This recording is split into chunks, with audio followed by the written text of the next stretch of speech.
This is the New Yorker Fiction Podcast from The New Yorker magazine. I'm Deborah Treisman, fiction editor at The New Yorker. Each month, we invite a writer to choose a story from the magazine's archives to read and discuss. This month, we're going to hear the first story that Raymond Carver published in The New Yorker back in 1981. It's called Chef's House. Suppose, just suppose, nothing had ever happened. Suppose this was for the first time. Just suppose. It doesn't hurt to suppose.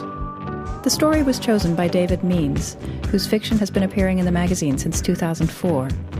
He's the author of 4 story collections, including The Secret Goldfish and most recently, The Spot. He joins me today at the New Yorker office. Hi, David. Hello. You know, given how much influence Carver has had on American short story writing, I was quite surprised that you were the first person in more than 3 years to suggest reading him for this podcast. Is he someone who's had a big effect on your work? I think he has. I think he's had a big effect on every short story writer, whether they know it or not. He's such a corrective. He corrected and brought things back around into a certain direction at a particular time. And if you were like me in college at that time, you read Carver and it made you think a different way, linguistically and almost stylistically. So you were kind of jumping off from that point, whether you wanted to or not. So you first started reading him in college? Yeah, I remember buying the little paperback. It had just come out of What We Talk About When We Talk About Love. Right. And reading it and thinking, wow, these are stories about the people I grew up with. I grew up in industrial Michigan, and also just sort of like you can write like this with a sort of clear, accessible style. And I also read Cheever the same year. I remember getting the big red book of Cheever's stories and getting Carver, and I was writing poetry. I didn't really think I'd be a short story writer, but I was writing poetry, and I just bought those 2 books at the bookstore and started reading them. They both hit me over the head in different ways. Major stylists, both writers. Somehow I put Cheever and Carver into like the same box. It's the C's and the V's and the R's. Exactly. It's just the alphabetical box. It has nothing to do with anything. Were you reading Carver's poetry as well? No. I was reading like Philip Levine and Richard Hugo and kind of gritty industrial poets. And a lot of Walt Whitman. I wrote my senior thesis on Whitman, so I was totally immersed in Whitman. So coming down from the sort of elation of Whitman's writing to this very concrete, quite tough Carver stories. Yeah. They put a lot of the onus onto the reader's shoulders. They're like little shards of narrative glass. And I think he's sort of misunderstood because I think the style that he created, although it's incredibly easy to read and simple, was actually radical because it foisted a kind of isolation upon the reader. A little bit like Hopper's paintings, you know? I mean, they weren't thought of as radical at the time, but now they're looked at as incredibly consistent in the way they evoke. He stuck with that style his whole painting career, and Carver basically stuck with his guns and didn't really change, although his later stories were a little more open. As I mentioned, this story, Chef's House, was the first one that ran in The New Yorker, but it actually postdates that most famous collection, What We Talk About When We Talk About Love. What is it about Chef's House that stands out for you? You know, it's an incredibly intimate story. Yeah. It's confessional. It's delicately confessional. It doesn't really have much to it in terms of narrative action, but it's an incredibly quiet, intimate story. A story like this basically just brings the reader to an ultimate moment of quiet and loneliness. So brace yourselves for loneliness. We'll talk more after the story. Now here's David Means reading Raymond Carver's short story, Chef's House. That summer, Wes rented a furnished house north of Eureka from a recovered alcoholic named Chef. Then he called to ask me to forget what I had going and to move up there and live with him. He said he was on the wagon. I knew about that wagon, but he wouldn't take no for an answer. He called again and said, "Edna, you can see the ocean from the front window. You can smell salt in the air." I listened to him talk. He didn't slur his words. I said, "I'll think about it." And I did. A week later, he called again and said, "Are you coming?" I said I was still thinking. He said, "We'll start over." I said, "If I come up there, I want you to do something for me." "Name it," Wes said. I said, "I want you to try and be the Wes I used to know, the old Wes, the Wes I married. Wes began to cry, but I took it as a sign of his good intentions. So I said, "All right, I'll come up." Wes had quit his girlfriend, or she'd quit him. I didn't know, didn't care. When I made up my mind to go with Wes, I had to say goodbye to my friend. My friend said, "You're making a mistake." He said, "Don't do this to me." "What about us?" he said. I said, "I have to do it for Wes's sake. He's trying to stay sober. You remember what that's like." "I remember," my friend said, "but I don't want you to go." I said, "I'll go for the summer. Then I'll see. I'll come back," I said. He said, "What about me? What about my sake?" "Don't come back," he said. We drank coffee, pop, and all kinds of fruit juice that summer. The whole summer, that's what we had to drink. I found myself wishing the summer wouldn't end. I knew better, but after a month of being with Wes in Chef's house, I put my wedding ring back on. I hadn't worn the ring in 2 years, not since the night Wes was drunk and threw his ring into a peach orchard. Wes had a little money, so I didn't have to work, and it turned out Chef was letting us have the house for almost nothing. We didn't have a telephone. We paid the gas and light and shopped for specials at Safeway. One Sunday afternoon, Wes went out to get a sprinkler and came back with something for me. He came back with a nice bunch of daisies and a straw hat. Tuesday evenings, we'd go to a movie. Other nights, Wes would go to what he called his don't drink meetings. Chef would pick him up in his car at the door and drive him home again afterwards. Some days, Wes and I would go fishing for trout in one of the freshwater lagoons nearby. We'd fish off the bank and take all day to catch a few little ones. "They'll do fine," I'd say, and that night I'd fry them for supper. Sometimes I'd take off my hat and fall asleep on a blanket next to my fishing pole. The last thing I'd remember would be clouds passing overhead toward the Central Valley. At night, Wes would take me in his arms and ask me if I was still his girl. Our kids kept their distance. Cheryl lived with some people on a farm in Oregon. She looked after a herd of goats and sold the milk. She kept bees and put up jars of honey. She had her own life, and I didn't blame her. She didn't care one way or the other about what her dad and I did so long as we didn't get her into it. Bobby was in Washington working in the hay. After the haying season, he planned to work in the apples. He had a girl and was saving his money. I wrote letters and signed them, "Love always." One afternoon, Wes was in the yard pulling weeds when Chef drove up in front of the house. I was working at the sink. I looked and saw Chef's big car pull in. I could see his car, the access road and the freeway, and, behind the freeway, the dunes and the ocean. Clouds hung over the water. Chef got out of his car and hitched his pants. I knew there was something. Wes stopped what he was doing and stood up. He was wearing his gloves and a canvas hat. He took off the hat and wiped his face with the back of his hand. Chef walked over and put his arm around Wes's shoulders. Wes took off one of his gloves. I went to the door. I heard Chef say to Wes, God knows he was sorry, but he was going to have to ask us to leave at the end of the month. Wes pulled off his other glove. "Why's that, Chef?" Chef said his daughter, Linda, the woman Wes used to call Fat Linda from the time of his drinking days, needed a place to live, and this place was it. Chef told Wes that Linda's husband had taken his fishing boat out a few weeks back, and nobody had heard from him since. "She's my own blood," Chef said to Wes. "She's lost her husband. She's lost her baby's father. I can help." "I'm glad I'm in a position to help," Chef said. "I'm sorry, Wes, but you'll have to look for another house." Then Chef hugged Wes again, hitched his pants, and got in his big car and drove away. Wes came inside the house. He dropped his hat and gloves on the carpet and sat down in the big chair. Chef's chair, it occurred to me. Chef's carpet, even.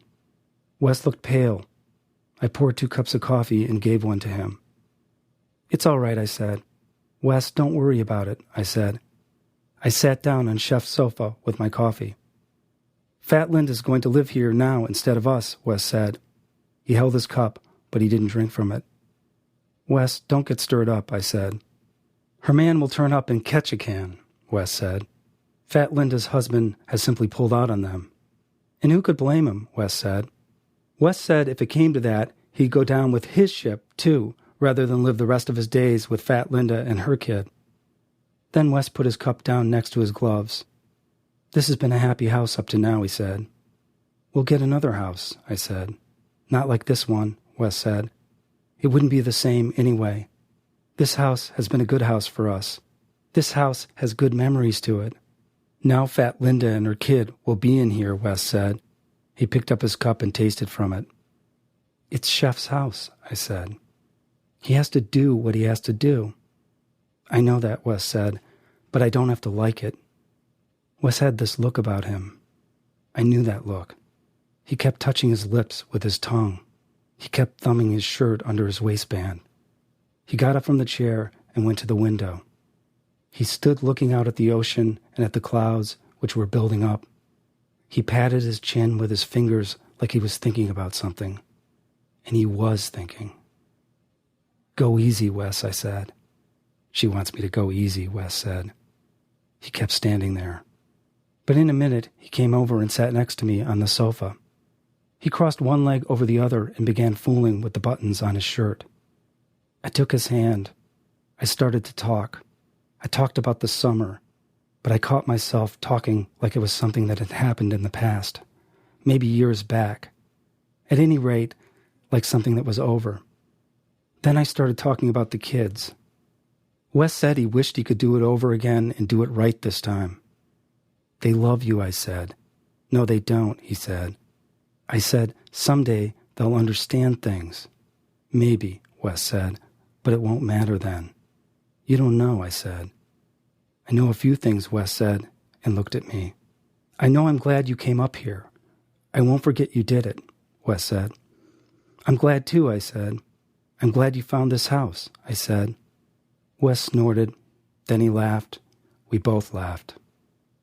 "That's Chef," Wes said, and shook his head.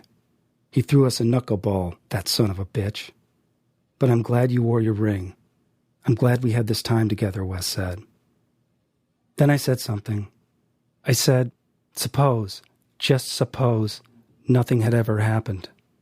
Suppose this was for the first time. Just suppose. It doesn't hurt to suppose. Say none of the other had ever happened. You know what I mean? Then what? I said. Wes fixed his eyes on me. He said, "Then I suppose we'd have to be somebody else if that was the case. Somebody we're not. I don't have that kind of supposing left in me. We were born who we are. Don't you see what I'm saying?" I said I hadn't thrown away a good thing and come 600 miles to hear him talk like this. He said, "I'm sorry, but I can't talk like somebody I'm not. I'm not somebody else. If I was somebody else, I sure as hell wouldn't be here. If I was somebody else, I wouldn't be me. But I'm who I am. Don't you see?" "Wes, it's all right," I said. I brought his hand to my cheek. Then, I don't know, I remembered how he was when he was 19, the way he looked running across this field to where his dad sat on a tractor, hand over his eyes, watching Wes run toward him. We'd just driven up from California. I got out with Cheryl and Bobby and said, "There's Grandpa." But they were just babies. Wes sat next to me, patting his chin, like he was trying to figure out the next thing. Wes's dad was gone and our kids were grown up. I looked at Wes, and then I looked around Chef's living room at Chef's things, and I thought, we have to do something now and do it quick. "Hon," I said, "Wes, listen to me." "What do you want?" he said. But that's all he said. He seemed to have made up his mind. But having made up his mind, he was in no hurry. He leaned back on the sofa, folded his hands in his lap, and closed his eyes. He didn't say anything else. He didn't have to. I said his name to myself. It was an easy name to say, and I'd been used to saying it for a long time. Then I said it once more. This time I said it out loud. "Wes," I said. He opened his eyes, but he didn't look at me. He just sat where he was and looked toward the window. "Fat Linda," he said. But I knew it wasn't her. She was nothing, just a name. Wes got up and pulled the drapes, and the ocean was gone just like that. I went in to start supper. We still had some fish in the icebox. There wasn't much else. We'll clean it up tonight, I thought, and that will be the end of it. That was David Means reading Chef's House by Raymond Carver, which can be found in the Library of America edition of Carver's collected stories. So, David, why is the loss of this house so devastating to Wes? He's made things work for this summer. He's sober. He hasn't been tempted to drink again. He's got Edna. Things have gone well. Why can't this just move to another house? I think the implication is that things are not going well, that he's on this edge, and that one or two things might push him over the edge, and that the house is maybe the last straw. When you're in the place that he's at, these objects like a house or the car, they become incredibly powerful as symbols in your own life. I do know that reading the biography of Carver, that actually was a real house, and that people actually know which house it was that he was renting. Right. And his wife, who was sort of estranged, came and stayed with him there, and they had a time there. Yeah. Which more or less marked the end of their relationship. That was it. What do you assume in the story is going to happen next? I don't feel like it's going to be a good road for Wes. Yeah. I have a lot of hope for the narrator because she's telling the story, and by telling it, she's understanding what she went through at that point. So you think Wes is going to start drinking again? I don't know. I mean, Carver, the story's incredibly intimate, and it's coming in from this angle, from her angle. It's a confession on her part.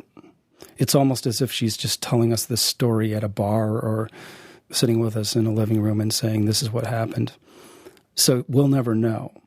That's the great thing about short fiction, is that we can terminate and the onus of the story just pulses out into eternity in our mind. Carver's really good at that. We carry around his stories and they don't really roll back into themselves, so we just carry them around and try to sort of imagine what might have happened. Something interesting to me in the storytelling here is, you're dropped into this relationship. You have to pick up a whole bunch of history just by details. You hear the kids are grown up, so then you figure out these people are probably close to 40 or older. They've got grown kids. They've been together a long time. None of this is told to you very directly. And when I looked at it, the entire sort of lead-in and the entire summer passes in the first 3 paragraphs. Looking back, I feel as though the story is about this summer, but in fact, 3 paragraphs are about that, and then the entire rest of the story is the end of the story. How hard is it to sort of cram that much information into 3 paragraphs? He makes it look easy, but it must be difficult. In a short story, I think it can happen really. It's relatively easy. I don't think a lot of writers do it, but it's not really a trade secret, so anybody can do it. But it takes a trust of the reader. You have to trust that the reader is going to bring themselves to that leap. It's a bargain with the reader, I guess. The other interesting thing to me in the way the story is written is that it's told from the wife's point of view. Carver didn't write very many stories from a woman's point of view. I can only think of one other one. Why do you think he made that decision? Maybe it's the biographical aspects that we were talking about. I mean, my understanding is that this was really close to home, and maybe intuitively he just knew he had to at least go one step outside and take it to her point of view. I'm not even 100% sure if it works as a woman's voice or not. I mean, maybe I shouldn't admit that. It seems he won't blame you. I mean, it's still Carver, and there's a little bit of a husky tone in there.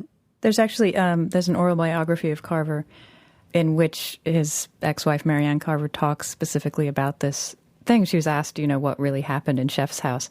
I have this one paragraph that she said, "There are resemblances, of course. He was happy I was still wearing my wedding ring, for example.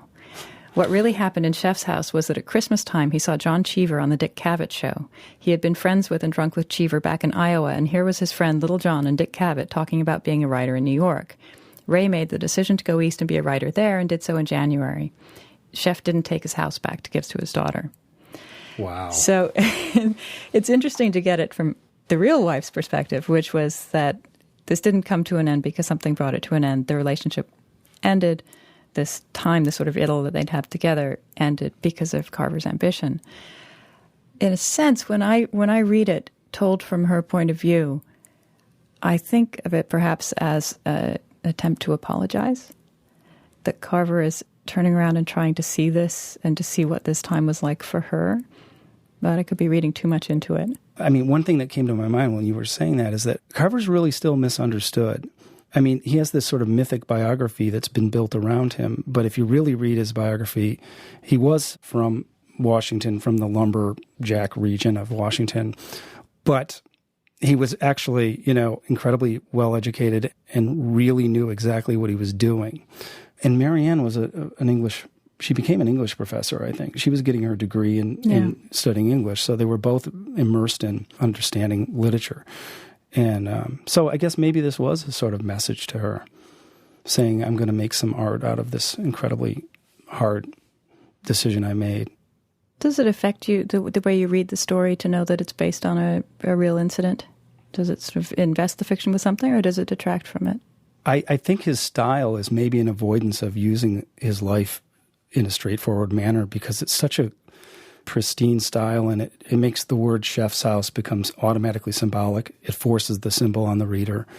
So I think maybe his style was a way of avoiding a certain aspect of his life, which would be the academic, really intelligent aspect. Mm-hmm. I mean, style is a maneuver around what you can't do, not only linguistically with the writing, but it's actually a maneuver around things you can't deal with. Mm-hmm. That's what's really interesting. People think that writing fiction is a way of confronting, when it's actually often a way of working around. Because if you went into the dead heart of the things that you're really trying to understand, if you flew right into the sun, you'd probably destroy yourself. That's a little dramatic, but I think Carver found in his style a way of avoiding going in there.